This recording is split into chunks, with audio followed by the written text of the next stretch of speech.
افلا یتدبرون القرآن، تدبر قرآن، مولانا امین احسن اصلاحی۔ سورہ زخرف، تمہید۔ اعوذ باللہ من الشیطان الرجیم، بسم اللہ الرحمن الرحیم۔ سورہ کا عمود اور سابق سورہ سے تعلق۔ یہ سورہ سابق سورہ کے مثنیٰ کی حیثیت رکھتی ہے، اس وجہ سے دونوں کے عمود میں کوئی خاص فرق نہیں ہے۔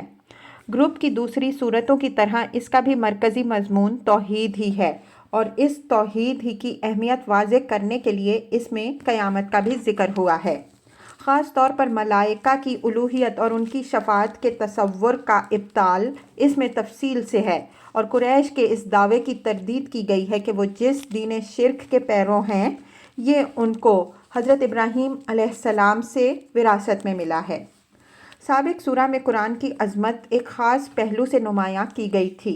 اس میں اس کے بعض دوسرے پہلو نمایاں کر کے قریش کو متنبہ کیا گیا ہے کہ اگر محض دولت دنیا کے غرور میں تم نے اس عظیم نعمت کی قدر نہ کی تو یاد رکھو کہ پیغمبر کے اوپر ذمہ داری صرف اس حق کو پہنچا دینے کی ہے۔ اس کی تکذیب کے نتائج کی ذمہ داری خود تمہارے اوپر ہوگی۔ قرآن پہ نفس وحی کے پہلو سے مخالفین کے جو اعتراضات تھے اور جن کو وہ اس کی تکذیب کا بہانہ بنا رہے تھے، ان کے جواب پچھلی سورہ میں دیے گئے ہیں۔ اس سورہ میں انبیاء سابقین علیہم السلام کی دعوت کے ساتھ اس کی ہم آہنگی واضح فرمائی گئی ہے کہ جس دین توحید کی دعوت یہ قرآن دے رہا ہے، اسی کی دعوت تمام انبیاء علیہم السلام نے دی ہے۔ جو لوگ اس کو جھٹلا رہے ہیں وہ اپنے لیے اسی ہلاکت کا سامان کر رہے ہیں جس سے رسولوں کی تکذیب کرنے والی دوسری قومیں دوچار ہوئیں۔ سورہ کے مطالب کا تجزیہ۔ آیات 1 تا 8۔ قرآن کی شکل میں اللہ تعالیٰ نے قوم عرب پر جو احسان فرمایا ہے اور اس کے ذریعے سے ان پر اتمام حجت کا جو سامان کیا ہے، اس کا حوالہ اور اس بات کی یاد دہانی کہ اگر انہوں نے بھی اپنے رسول کی تکذیب کی، وہی روش اختیار کی جو ان سے پہلے کی قوموں نے اختیار کی، تو اسی انجام سے دوچار ہونے کے لیے تیار رہیں جس سے وہ دوچار ہوئیں، اور یاد رکھیں کہ قوت و شوکت کے اعتبار سے وہ ان سے کہیں بڑھ چڑھ کر تھیں۔ آیات 9 تا 15۔ مخالفین کے اس اعتراف کا حوالہ کہ آسمان و زمین کا خالق خدائے عزیز و علیم ہی ہے، لیکن اس اعتراف کے باوجود انہوں نے خدا کے بندوں میں سے اس کے شریک بنا رکھے ہیں، حالانکہ اس کائنات میں قدرت، ربوبیت اور حکمت کے جو آثار و شواہد ہر قدم پر موجود ہیں وہ خدا کی توحید اور قیامت پر گواہ ہیں۔ آیات 16 تا 25۔ ملائکہ کی الوہیت کے تصور کا ابطال دو مختلف پہلوؤں سے۔ ایک اس پہلو سے کہ یہ لوگ ملائکہ کو خدا کی بیٹیاں مانتے ہیں درحالانکہ خود اپنے لیے بیٹیاں پسند نہیں کرتے۔ ایک چیز کو اپنے لیے پسند نہ کرنا اور اس کو خدا کی طرف منسوب کرنا صریح حماقت اور رب عزیز و جلیل کی اہانت ہے۔ دوسرے اس پہلو سے کہ ملائکہ کو شریک خدا قرار دینے کی واحد دلیل ان کے پاس یہ ہے کہ ان کے باپ دادا ان کو شریک خدا مانتے رہے ہیں، حالانکہ کسی طریقہ کی صحت و صداقت کی یہ کوئی دلیل نہیں ہے کہ یہ طریقہ ان کو اپنے باپ دادا سے ملا ہے۔ یا تو وہ اللہ کی کسی کتاب کی سند پیش کریں یا عقل و فطرت سے کوئی دلیل لائیں، ورنہ اسی انجام سے دوچار ہونے کے لیے تیار رہیں جس سے وہ قومیں دوچار ہوئیں جنہوں نے اس قسم کے لاطائل بہانوں کی آڑ لے کر اپنے رسولوں کی تکذیب کی۔ آیات 26 تا 28۔ تاریخ کی روشنی میں مشرکین کے اس دعوے کی تردید کہ یہ دین شرک ان کے باپ دادا کی وراثت ہے۔ ان کے اصل جد امجد حضرت ابراہیم علیہ السلام ہیں جنہوں نے اننی براء مما تعبدون، میں ان چیزوں سے بری ہوں جن کو تم پوجتے ہو، کا یادگار کلمہ کہہ کر اپنی قوم کو چھوڑا اور اپنے بیٹے حضرت اسماعیل علیہ السلام کو مکہ میں بسایا۔ ان کا یہ اعلان ہجرت ایک مقدس روایت کی حیثیت سے ان کی ذریت میں باقی رہا، تو یہ کہنے کے کیا معنی ہے کہ یہ شرک ان کے باپ دادا کی وراثت ہے۔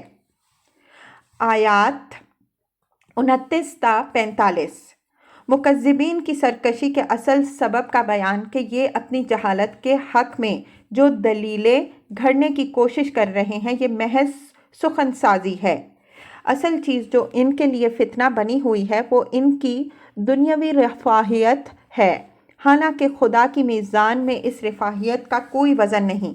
اصل کامیابی آخرت کی کامیابی ہے اور یہ اس سے آنکھیں بند کیے ہوئے ہیں۔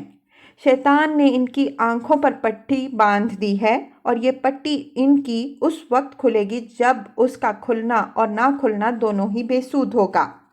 پیغمبر صلی اللہ علیہ وآلہ وسلم کو یہ ہدایت کہ تم اپنی دعوت حق پر جمے رہو، ہم ان کا انجام یا تو تمہاری زندگی میں انہیں دکھا دیں گے یا تمہارے بعد یہ اس سے دوچار ہوں گے۔ تم جس دین کی دعوت دے رہے ہو وہ دین حق یہی ہے۔ تمام انبیاء علیہم السلام کی شہادت اسی کے حق میں ہے۔ آیات 46 تا 65۔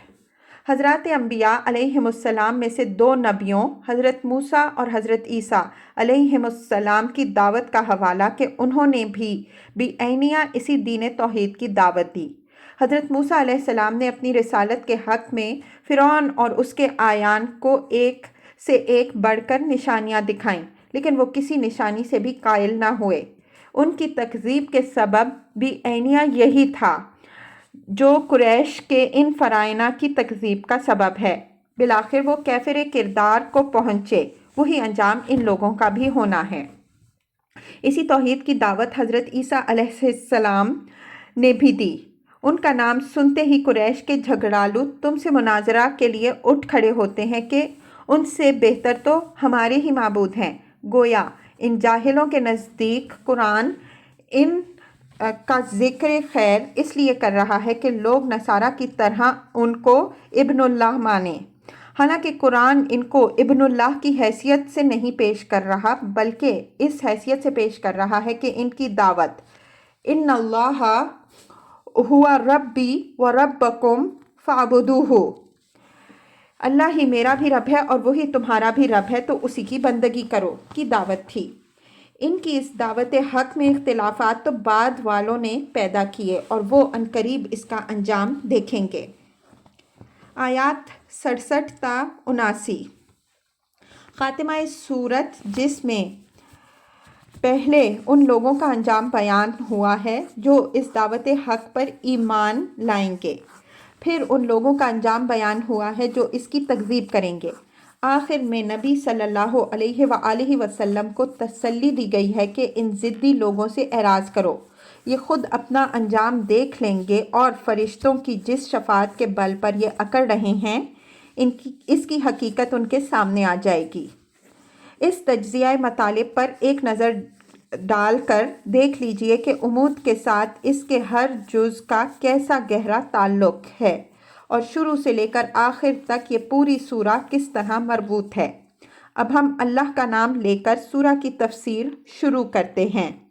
وَبِيَدِ اللَّهِ التَّوْفِيقُ۔